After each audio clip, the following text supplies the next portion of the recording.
Food and wine have a way of bringing people together, but when they're paired with purpose, something bigger happens.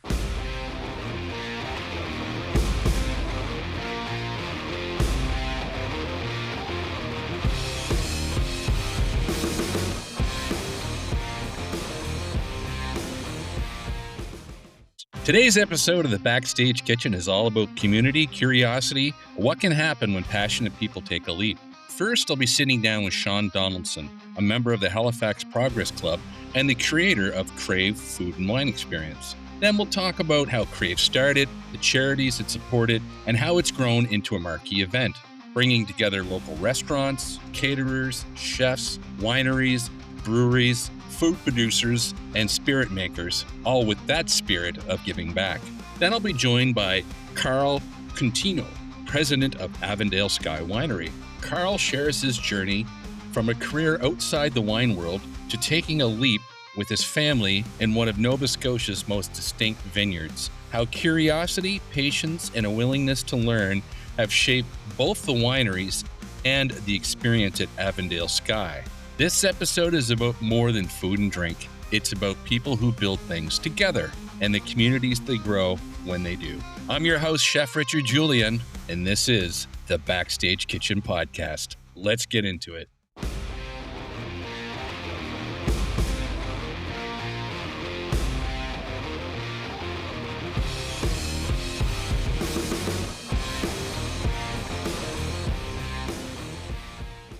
Welcome back to the Backstage Kitchen. It's Chef Richard Julien, and I'm here today with my friend Shawn Donaldson from the Halifax Progress Club. We're going to talk a little bit today about the Crave food and drink experience that I was just part of yet again last weekend at the West End in the South End of Halifax. So welcome to the show, Shawn. I appreciate you being here. Thanks for having me. No problem. So for anyone who might not know, how did the Crave food and drink experience first come to life, and how long has it been around now? So actually, the original event that was brought to our club, the Canadian Progress Club, was way back in 2012. It was called Night for Parker Street at the time. It was an event that was held down at the Halifax Club, private club on Hollow Street. And they were looking for a new beneficiary, and our club was looking to raise money, so it was a fit. And we worked with some of the volunteers from the Halifax Club itself that first year. And really, we just threw a cocktail party, live band. And one piece of the evening was you were there. Yeah, I was. And some other, wine vendors and other food and that scattered throughout the club in different rooms. And that piece stood out to me as kind of a highlight for the evening. So the next year when our club officially took it over, 2013, named it Night for Progress, and I was involved with planning it that year along with a couple other club members. And really we started to grow that food and beverage side of it. And then we moved it from the Halifax Club when the Halifax Club decided to close for renovations, and moved it to the Westin. And that was the year that I was officially running the event for the club and for our Progress Club. And that was the year that really we kind of blew up that food and beverage side. And that's the first year it took the kind of current format that it has now, which is that full-on tasting room with an after party. And that's one thing that I think that we loved about our event versus some of the other, foodie events around that are similar in some ways. They don't have that bash after. They don't have that party vibe. And we always liked having live bands and really just going all out to the best we could. So that was the first year, 2015, I believe it was. Still called Night for Progress at the time. And it was the next year that myself and a gentleman that was working with me decided to kind of rebrand it. We just wanted something that was a little bit more food focused, quick and simple, came up with Crave. And we actually wanted to create an event that wasn't just charity focused. It didn't have to be tied to our club. We wanted it to be something that any Haligonian could just go to and feel like they're just at a great event, not just there for charity. Right on.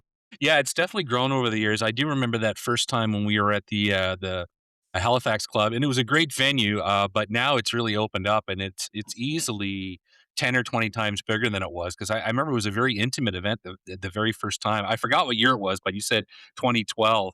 So when was and I like the fact that this is sort of like a separate entity of the Halifax Progress Club. For those who are listening and may not understand what the Halifax Progress Club represents, and it's not just in Halifax, this is the Halifax chapter. Could you just give me just a couple of sentences on, I guess, the mandate of the Halifax Progress Club? Yeah, so we're a national, well, we're part of a national organization. Like I said, we're the Halifax men's chapter. There's two other clubs in Halifax, both are ladies, the ladies clubs. But yeah, we've got clubs in Ontario and Alberta. So it's at one time it was quite a large organization. Obviously, like many service clubs, it faces challenges with finding members and that to volunteer. But our club's always been very strong.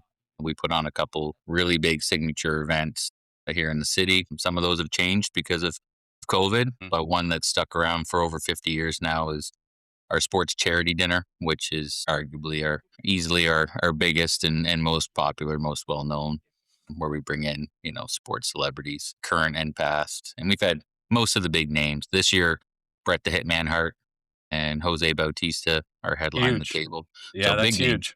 So yeah, it's a volunteer based organization where we put on these events to raise money for charities and specifically for people here in Nova Scotia with intellectual disabilities. We've helped a number of organizations, even just in my time in the club, which is about 15 years now. But always focused on creating paths for those people, in particular of all age groups. So we used to have Progress Center for Early Intervention. We funded that heavily for many years until the province took over, kind of fully funding those early intervention centers. So that freed up some capital for us to move into club inclusion and Prescott Group. And we actually just wrote a check for $1 million to Prescott Group last year at our sports charity dinner, made a presentation. And now that new space that they have off of Spring Garden Road actually has our club name on it. It's called Progress Place. And Yes, yes. it's a That's great great. spot. That's amazing. I've had some involvement over the years with a variety of different fundraising opportunities, including the sports dinner, and it is great. And it's great to see people and community getting together to do that.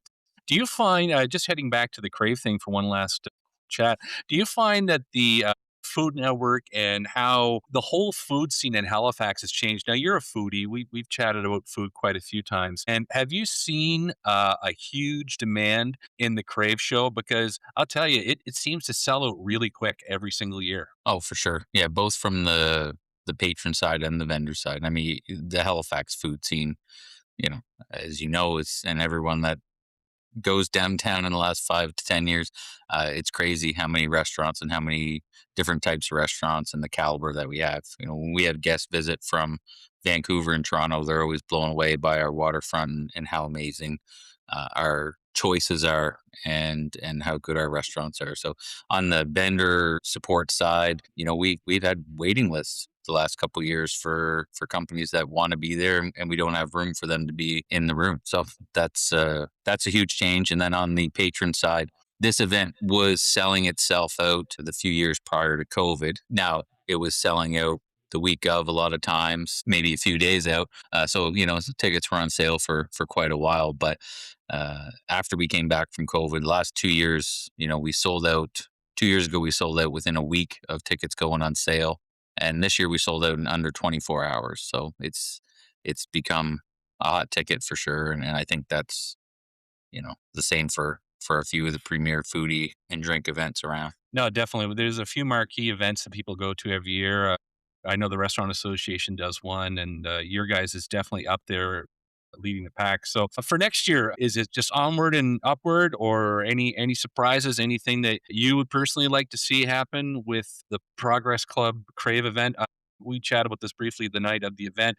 I like it because it's not too large and it's approachable from guests. What would you say to a guest coming for the very first time? Well, yeah, just to touch on the sides. Look, I think we've got it pretty fine tuned right now. We don't want to do anything too crazy, but we don't want to skimp. So I think you see us this year. We elevated the entertainment a bit. We had Signal Hill, which is very well received. I think we'll try to always maintain top caliber entertainment for the after party. Obviously, we're always trying to encourage new restaurants and new alcohol and drink suppliers. I mean, those guys are the stars of the show. Guys like you.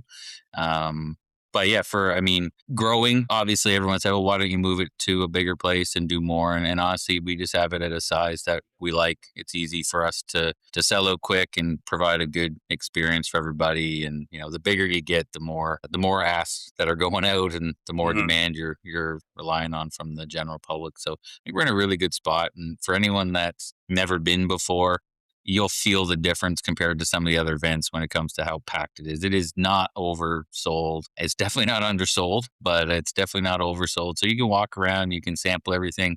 There's tons of drink, tons of food. Nobody ever really complains about quantity or quality, that's for sure. And then the after party, like I said, we won't skimp on that ever. We're going to make sure everyone's having a good time. And I think Signal Hill played till almost 1 a.m. this year. The dance floor was pretty packed right till the end. So thanks to them for putting on a good show. Yeah, that's great. It is a lot of fun. I was in a position where I could watch even the pre-dance floor in the room. People were there. They go there to have a good time. People are letting their hair down. They're having a blast. It becomes almost like a Nova Scotia kitchen party. And, as an observer being in my booth and feeding people, I get to see leaders in industry going around and shaking hands with the members of the Progress Club. And I think they're all very moved at how seamless it is and how relaxed it is. And it's large enough, to be like you're part of something, but you're not waiting in the lines like other shows that I've been to on both sides of the fence. So yeah, kudos to you guys. And thanks for coming on the show, Shawn. And, for anyone who's listening now, put a pin in that and definitely get your tickets early. When do your tickets usually go on sale for the following year? Well, I guess one piece I can share with you is we did just book next year's date for the event. So it will be the last Saturday in January, which is, I believe, the 30th of January, 2027. Fantastic. Typically, we put tickets on sale in November leading up to it, and we always give some heads up on our social media and website and stuff like that. So definitely make sure you're following Canadian Progress Club Halifax and for all of our events, but for that one too, and you'll get the first word as to when they're going sale. But don't wait because, like I said, this year was just a matter of hours and they were gone. So. Yeah, it was. Well, I'll make sure I put the socials on my post about this podcast. So thanks again, Shawn. I know you got a busy night too. So take care. And I really, really appreciate you sitting down and taking some time. And I'm sure I'll be talking to you sooner than later. Always a pleasure. Have a good one, Chef. Thanks, Shawn. Take care.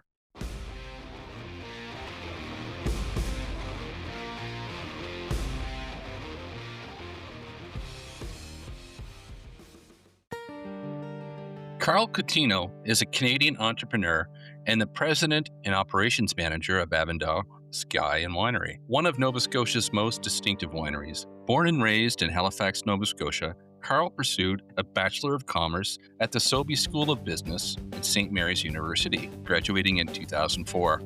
Early in his career, he worked in personal and small business lending with TD Bank Financial Group, where exposure to a wide range of business owners helped ignite his interest in entrepreneurship. In late 2019, Carl, together with his wife, Amy, his brother Shawn, and his parents, who is in Avila, purchased Avondale Sky Winery, making a major shift from finance to winemaking and hospitality. His decision to transition from banking accumulated in early retirement in 2021 at the age of 38.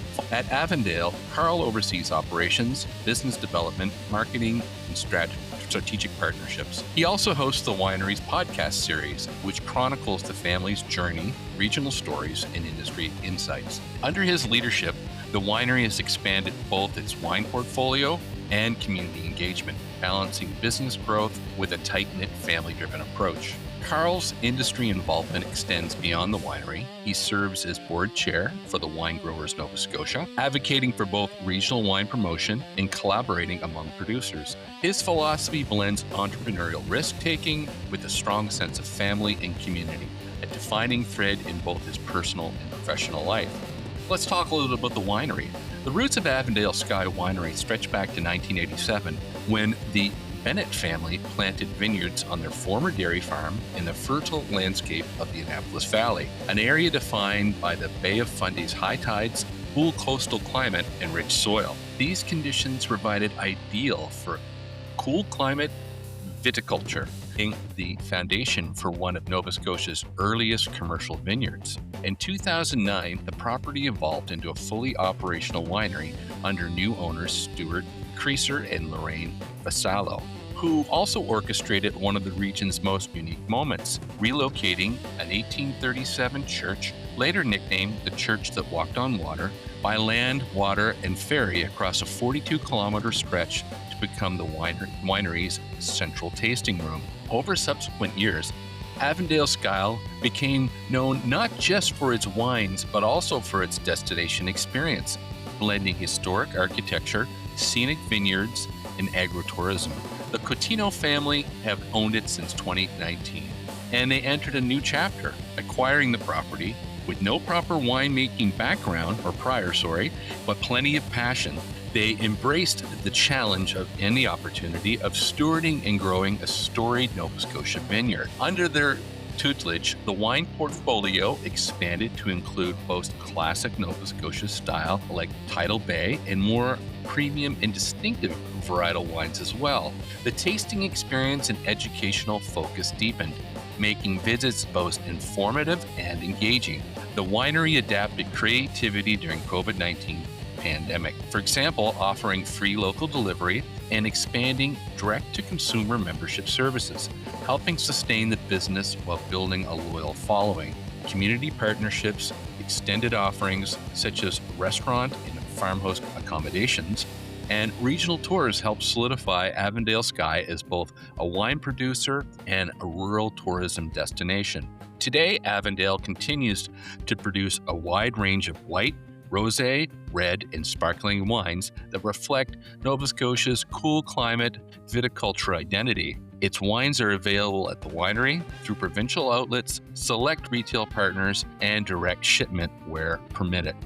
So Avondale Sky's story is rooted in more than just winemaking. It highlights one of Nova Scotia's oldest vineyards and a unique agricultural transformation. It also illustrates how family-led entrepreneurship can reshape and re-energize a rural business, and it showcases how innovation, adaptability, and community engagement are central to success in a niche by growing wine region.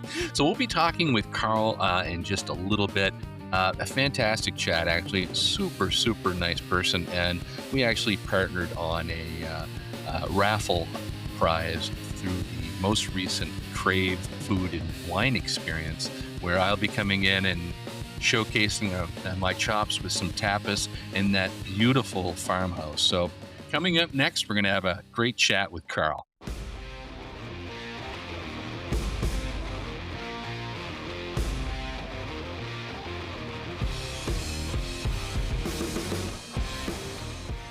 Hey everyone, welcome back to the Backstage Kitchen podcast.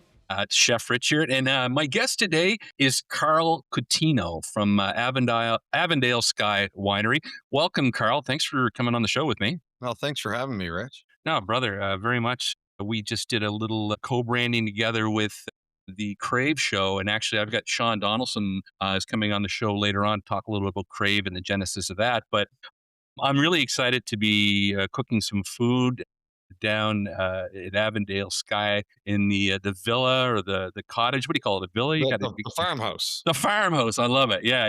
The farmhouse down there. So that's great. And thanks for being part of that. So I'm really excited. I like getting into new kitchens. It's always a different experience. And I always feed people when they're having the best of times. So Carl, anyone who's met Carl before knows he has a diverse background. He got into the winemaking business just 7 years ago. So Carl, I was going to ask, do you remember when wine stopped being something you drank and started to becoming something you were genuinely curious about? Was there a pivot, or was it always in your life? That's a great question, Rich. I mean, I'll be totally honest. How we ended up in this business was more the fact that my previous career was in finance and in banking, and you reach a bit of a ceiling unless you're willing to pack up and move across the country or move to the big smoke in Toronto. And it really wasn't something that I saw in my future, and I have 4 young kids, and I was like, Nova Scotia is my home, and I want to stay here. So,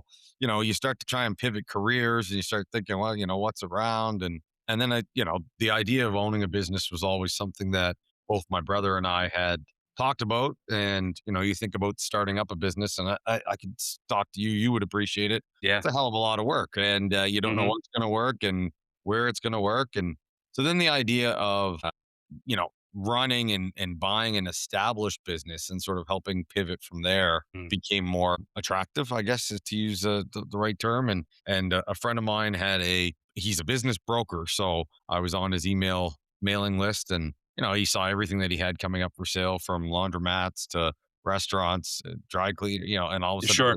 it was a winery, and I was like, "Oh shit!" I've heard a lot about Nova Scotia wine, and to be honest, I was not a wine connoisseur, and I probably self-admittedly am still not. No. I enjoy wine, but it's not my, like if you gave me a glass of red, I couldn't necessarily pinpoint what region of the world it came from, and I'm not snooty, and we try and make our wines that way too, so people aren't, so nervous about trying wine, because sometimes there's a stigma about it that, you've got to be Mr. Fancy Schmancy to really enjoy it, right? I come from that same school of thought. A lot of people ask me my Genesis story, and it's similar to you. I didn't grow up in a foodie household. I actually, my last year of high school, I got my first real relationship with a girl. And up until that point, I was a camp counselor at summer camps. And I said, well, no, I want to stay in town. So I got a job at my uncle's restaurant dishwashing. And it was as simple as that. I wasn't a foodie. I wasn't getting into this business, to make my mark. Of course, back then, Instagram and, food shows were pretty much non-existent. So I can understand what you're talking about. You got into it because you said, hey, this is cool. The market is right. Because let's be honest, Nova Scotia wines are on the map without question. And there's never been a better time, I think, when you guys purchased to make your mark. And you already came into an established business in a way. And at the end of the day, you fill in the buckets with the people you need and you move forward.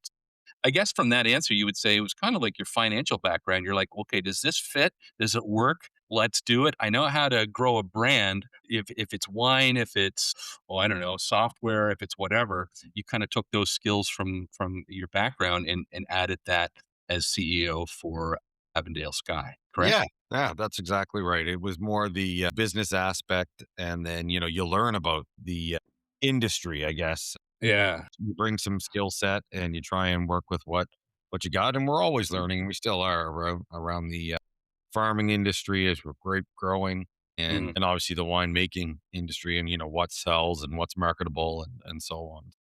How much onboarding was there for you to fully understand the culture of winemaking? Because for me, I'm the type of person, I like to do my research. I like to know because it's going to shape how I grow my company as well. So was there a lot of that? Or you said you weren't like, a wino, and that's fine. I mean, there's lots of people in lots of industries that don't necessarily have to be a sommelier to appreciate wine. Was there a lot of onboarding? Do you have to understand the culture of grape growing? Or was it sort of you understood the brand and you just wanted to grow it? Yeah, I think like we were fortunate, and part of our due diligence process was, through lawyers and accountants, was finding Mm, out, how does this industry work, and who are their major buyers, and where are their major suppliers, and you're finding all this out through the previous owner, and through discussion, of course. But really, once the deal was done, and we took the keys, if you will. The biggest piece of our pie was ensuring that we retain the winemaker, mhm, Ben, and mhm. our staff, because, they were, at the end of the day, they are the brand. They are the ones that help us, make the product and sell the product. And so that was critical. And we still, to this day, still have some key staff, as well as our winemaker, Ben Swetnam, that continues to pump out the product for us. So, I would say then it became more learning on the fly, asking Ben questions, why do we do this? Why do we do that? What goes into this wine or that wine, and what's the method to your madness. So we kind of learn on the fly in that regard. And then as it pertains to grape growing, same thing. We've got a great vineyard crew. My father took a real interest. He was always a green thumb, and he's got a beautiful garden at home, and he was going to maintain the property at the winery. That was kind of the what was going to be sort of the hobby for him, and the fun of it for him. And he took a real liking to the grape growing side of the industry. So, now Dad, this past year, was essentially our vineyard manager, and we're still looking to bring in someone with the expertise, because my dad doesn't want to do it forever, but he really loves it. So I think everybody's learning different things and different aspects of our business every day, and then we share that knowledge. So I think that's the beauty of working with family. You don't feel like you're really bothering each other to ask questions, or to maybe push back on each other, because you're not doing it out of a place of I'm better than you or I'm smarter than you. It's we just need to learn this together. So I understand why we're making the decisions we are. Yeah, I get it. It's like sink or swim as a family. You can understand that the egos are set aside. Not that there is with family, but sometimes. But you'd mentioned that you found out about the opportunity through a business broker. When you brought the idea to family, was everyone immediately on board, or was it a process? Oh no, that was probably the hardest sales pitch of my life, Rich. Like Yeah, yeah, yeah. I it was know. Fair. from my wife to like, are you crazy? To my parents, to like, we don't know anything about wine. My brother was probably the only one because he's like me, but he's probably even more go getter than I would be. And he was like, yeah, let's do it. Like he's 9 years younger than me. And he's like, this sounds awesome. And so there wasn't like we didn't have support, but it was more like, let's go through the process of does this make sense and what are the risks and how fun would it be to do this as a family? And we were always a close family. But you grow up and everyone's doing their own thing, and all of a sudden Hmm. you're only talking to your parents, once a week or every 2 weeks. Yes. You might see them once a month, and so Right. all of a sudden that flip switched in 2019 that we're talking literally every day about some, still family things, but also business stuff is almost highlighted every day or a few times a week, and we're guaranteed to see each other at least once a week, if not more, through the season, especially. So it's brought us even closer, which has been really cool. Yeah, that was kind of leading to my next question. What have you learned about your family through this, and that you might not have ever learned otherwise? I mean, you're really working one on one intimately with them, pretty much on a daily basis. Yeah, I think what's really cool is seeing everybody, including myself, Hmm. getting out of their comfort zones and getting into, you know, going to markets and selling product. Like that's not something my father would ever have done in his previous career, but he's doing it, and he's loving it. Or my mom speaking in front of a group, that would have been something she'd be a little bit more nervous about. Well, not anymore, and because Nice. she's passionate about the product. And with my brother, it's, him and I work closely together on some of the HR things, like, hiring staff and what it looks like and how we run a tight operation, but still a successful one. And, getting the creative ideas that he's got in his head around branding and, Mm, labels and t-shirts and sweat, all that stuff. And like, let's bring it to fruition because you can do anything. That's the beauty yeah. of being a business owner. You can try anything. Mm, And, when it doesn't work, you make a move and you do something different. But that I think is the funnest part, within the red tape of alcohol and in the province of Nova Scotia, like right. you Yeah. can still you play within the rules, you can still have a lot of fun, you meet a lot of people. And at the end of the day, coming from the world of mortgages and GICs and mutual funds and that to this, like this is way Mm, more fun to sell. It's way more fun to talk wine and to do weddings and to do parties. And like that's just I guess more what we were cut out for because we're all a little bit more social and it's an easier sell. that's cool. Being a small business owner, I've had restaurants, I've had, my operation on bigger levels. And then obviously with COVID, it changed a lot. So I'm sort of in the rebuilding, rebranding business myself. Do you find it easier to sell yourself as a brand than, say, selling GICs or other things? Because you know what you bring to the table and you know that you will always give 110% if there's such a thing. Absolutely. I mean, there were so many times in my previous career, people would deal with me because they like dealing with me, not regard, you Yeah. might be able to get the same product down the street at another institution or what have you, but they didn't care. They were loyal to me. And that's great. But at the end of the day, I'm just a number to a big corporation like a bank, and I'm not, you know what I mean? They're not going to make or break any decisions based on what I want. Whereas as a business owner, now you control that. People are still loyal to you. They're still loyal to the product because at the end of the day, the product's good. Is it the best in the world? Maybe not. But, it's one of the best in Nova Scotia. We're putting it on the map globally and across the country. So that part is, you can stand behind. And Nova Scotia is a wonderful tourist destination. The wineries in the province are becoming more and more of that tourist attraction. So, how do we help, grow in rural Nova Scotia? Because, wineries are not in downtown Halifax or where the metropolis is. They are out in farmland and rural Nova Scotia. So it helps us employ people in those areas. And really, I think when people start to understand that you're not just a small business, but you're a business that's employing people that otherwise might not have a lot of commerce in the area. I think they really appreciate that. And it's really, especially those from that area, but all Nova Scotians, I think, do a great job of supporting, local wineries because they do know the money goes back into the province, back into maybe communities that aren't, like you say, Halifax. Yeah, you raise a good point. And I think too, some of these bigger communities people from those communities will come into that area. I know that the infrastructure for wine tours is far greater than it ever was. Back in the day, I think there might have been one bus, but now there in the summertime, there's a variety of options you can get around. I don't know where they connect to, but people will make the trip, is what I'm saying. They'll drive to Avondale Sky, and they realize that they are giving back into the community. Yeah, it's interesting you say that. People do buy into you, and that like an old mentor told me once, relationships equals profits. I know that sounds glib and maybe a little too simplistic, but if you're good to people, they'll come back to you. And another thing you kind of hinted on too, what is the best? And it's something I struggle with as a chef. I can name 10 other chefs that I aspire to be like because I feel they're better than me.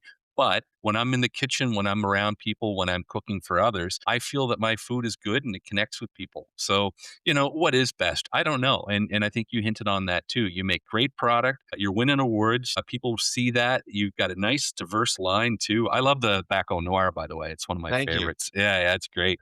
Yeah, a big fan of. Oh, it's interesting, and not everyone is. I don't think everyone is growing that particular varietal in the valley, but I love it. So, what has the Nova Scotia climate taught you about patience? Now, I know you're not the winemaker, and I know your dad is more involved in the actual grape growing. But what is unique about the Nova Scotia climate that makes it maybe a particular challenge or maybe a benefit for wine growers? Well, it's a great question. I mean, at the end of the day, we say it every year and we'll Mm, say it again in 2026. Our business is very weather dependent, every yeah. part of it. Hmm. From growing the grapes, obviously, last summer we had more of that drought thing and Yes. people were worried. But, at the end of the day, it wasn't devastating to the grapes. We've had the polar vortex and that sort of thing on the winter front in Right. like February, 4 years ago now, Mhm. 3 years ago. Yes. And, that can be devastating to certain vines and varietals. But again, it wasn't the end of the world for us. So, there's that side. The climate obviously is going to affect your grape growing ability and quality. But it also, weather depends on how many people come out to your winery. Do people want to go sit on a patio when it's 12 degrees and overcast or raining? No. So, No. we always say like Mother Nature is, going to determine how great a year we're going to have. And again, I use 2025 summer as an example. You have a drought and maybe your grapes are a little more stressed in the vineyard, but your patio is always full because Totally. it's 30 degrees and everyone's loving it. So, you Yeah. know, there's two sides to that. So I would say, no one can predict the weather. You just have to be, mitigate your risk and be ready for whatever. But ultimately, you can't rely on having sunny days every Saturday and Sunday because that's just not the way Nova Scotia works. So, you got to figure out if we're not going to have a full patio, where's our revenue coming from this week or this month? Is it, so that's when you work on your wholesale relationships or your Hmm. licensees, direct to restaurants. Hmm. Certainly around the province is something we've been trying to grow and we have grown, but still room for improvement. Like we want to get on more menus. Because we do believe if people try our product, they'll say, this is fantastic. Where do I get it? Yeah. But you got to get, we always say, you got to get the liquid to the lips. If you don't do that, it becomes really challenging to just stand out of all the other. If you're just say shopping at the NSLC, Yeah. what makes you reach for an Avondale Sky bottle over something from France? Or Yeah. if it's another Nova Scotia winery that maybe you've been to, you haven't been to ours, why are you going to choose ours? So it's really important that we get out in the community at different trade expos and shows like, we were at Crave like you were, we were at Sip and Shuck the day before. Like the more people that try our product, then they're like, hey, we will come visit you this summer. And then the door's open to win them over, right? Once they come out and they have the experience at the winery, they hear about the history of how it became and, go do a tour of the vineyard and Mm, really connect with our family and our staff. mm. I think that's where we then lock that customer in for life, where they will grab our bottle off the shelf of the NSLC. They will come out at least once a summer and bring friends.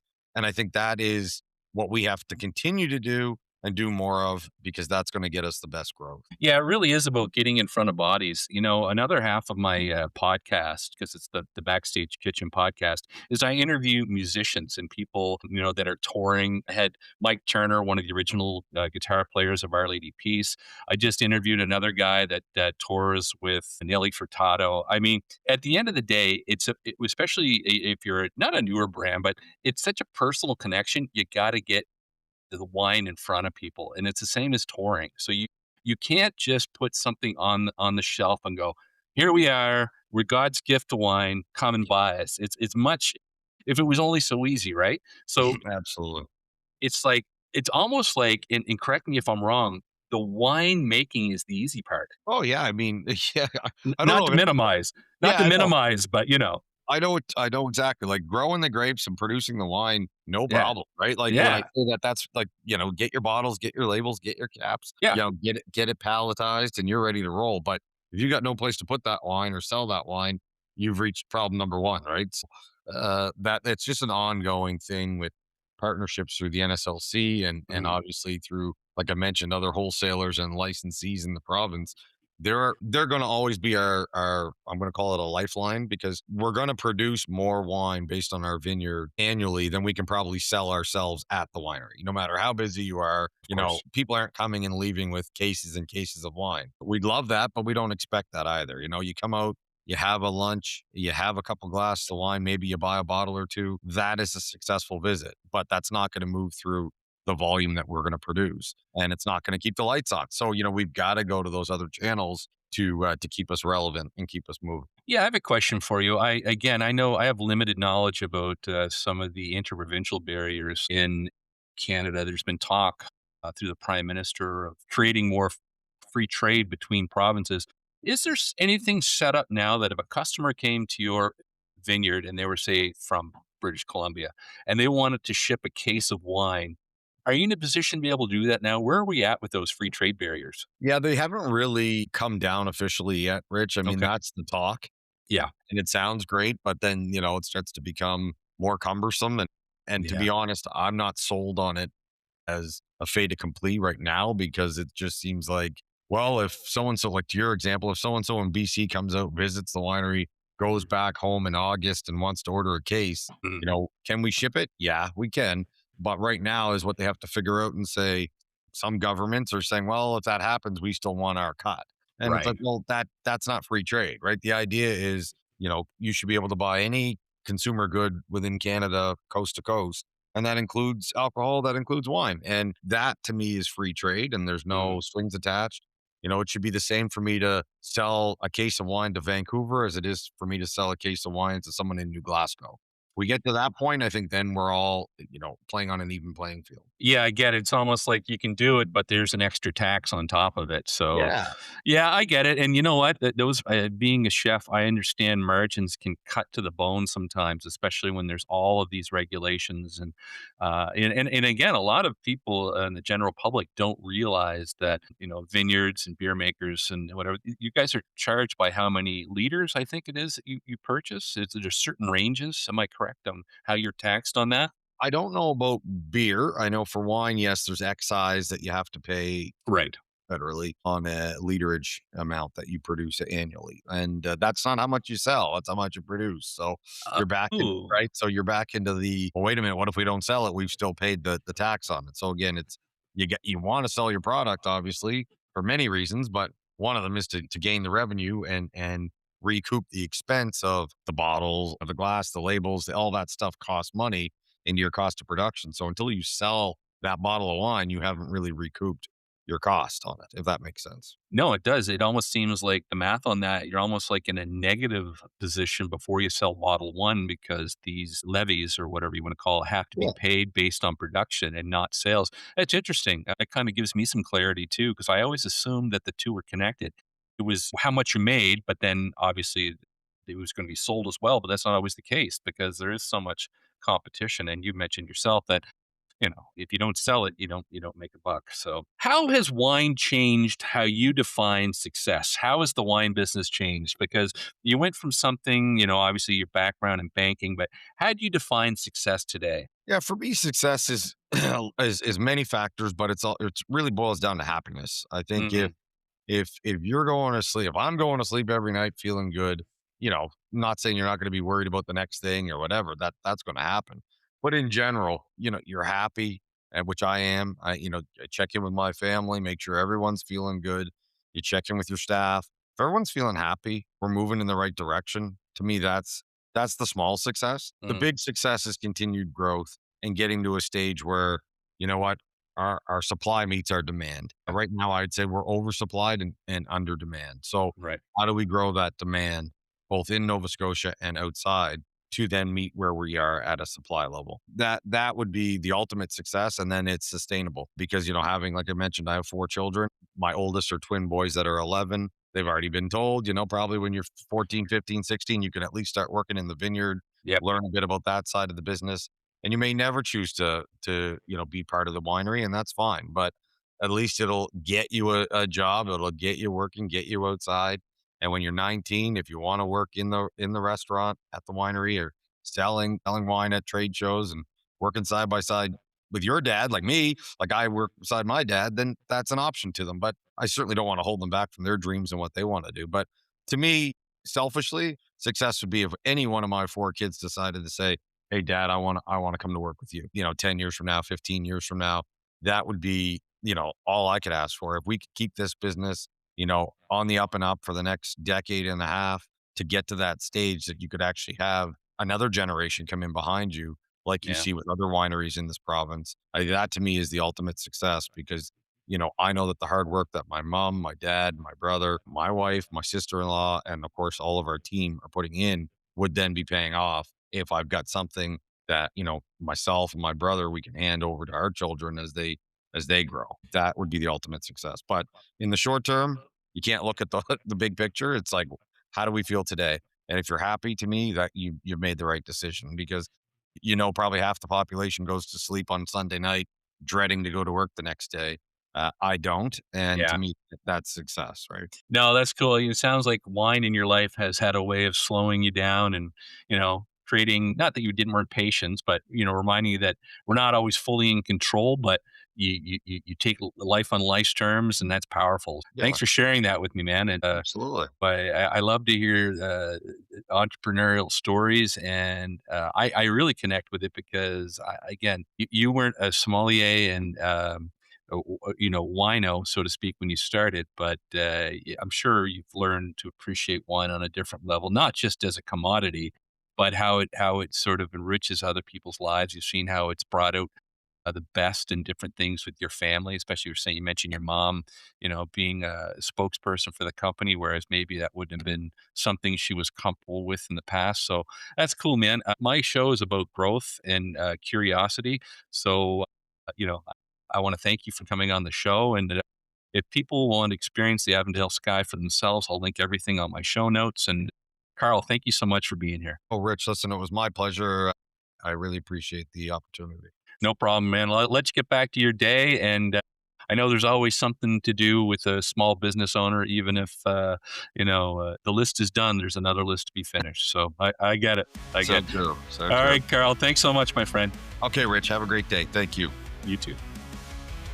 Before we wrap up, I want to say a sincere thank you to both of today's guests. To Shawn Donaldson and everyone at the Halifax Progress Club, thank you for building something that brings this community together while giving back in such a meaningful way.